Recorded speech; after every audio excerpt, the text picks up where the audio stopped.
કૃષ્ણ મિત્રો, મારી YouTube channel પર તમારું સ્વાગત છે. આપણે બનાવીશું દૂધીનું મંચુરિયન, કોઈ પણ પ્રકારના સોસ વગર. આ સૌ પ્રથમ મેં સીણેલી દૂધી લીધી છે.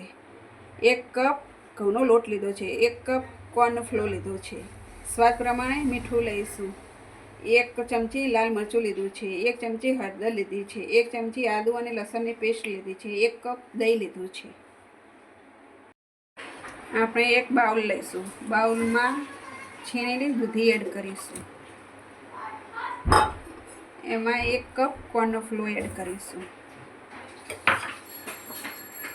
1 કપ ઘઉંનો લોટ એડ કરીશું. મીઠું એડ કરીશું. 1 ચમચી હળદર એડ કરીશું.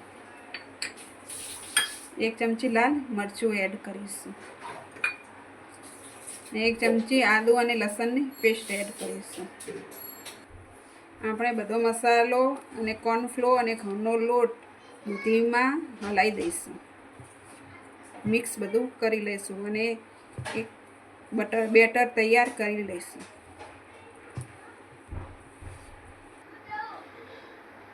આપણે ખીરામાં થોડું પાણી રેડીને ખીરું તૈયાર કરી લઈશું.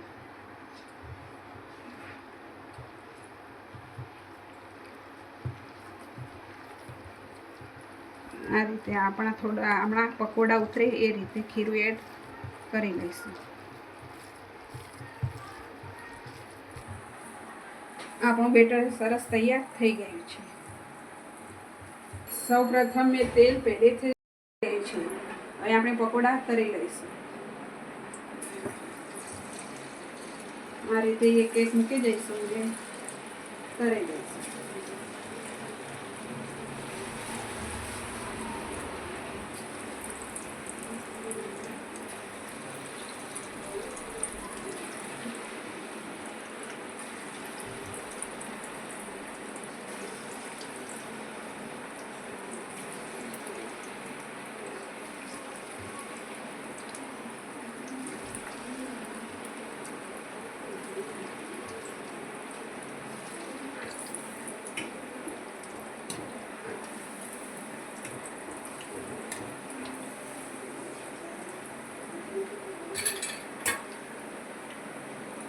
આપણા પકોડા બ્રાઉન થાય ત્યાં સુધી પકોડાને તળવા દઈશું.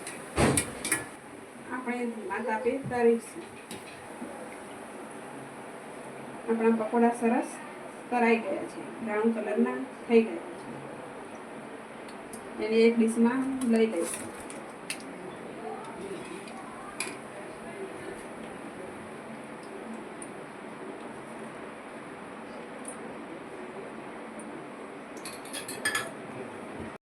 મંચુરિયન વઘારવા માટે આપણે દહીં તૈયાર કરીશું. એમાં આપણે સ્વાદ પ્રમાણે મીઠું એડ કરીશું.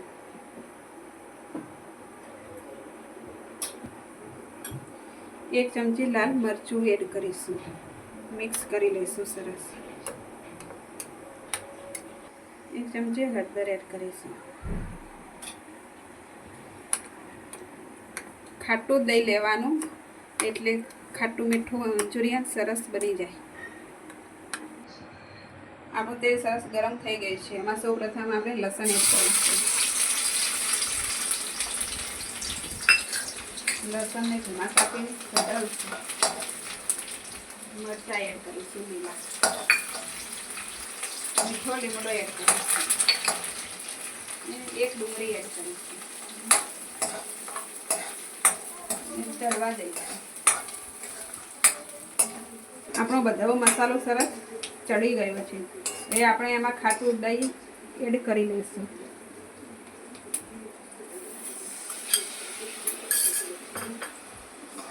દહીં આપણા મસાલામાં મિક્સ કરી લઈશું.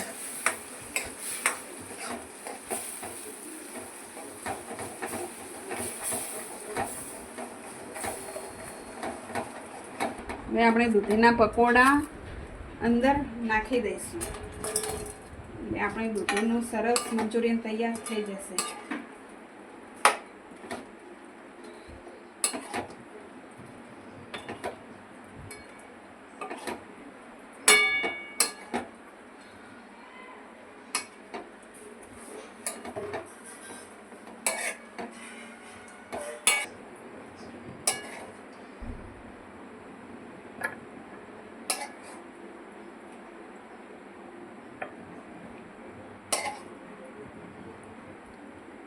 આપણું દૂધીનું મંચુરિયન સરસ તૈયાર થઈ ગયું છે. જો તમને મારો વિડીયો ગમ્યો હોય તો લાઈક કરજો, શેર કરજો અને સબસ્ક્રાઈબ કરવાનું ભૂલતા નહીં, જેથી મારા વિડીયોની નવી નવી નોટિફિકેશન તમને મળતી રહેશે.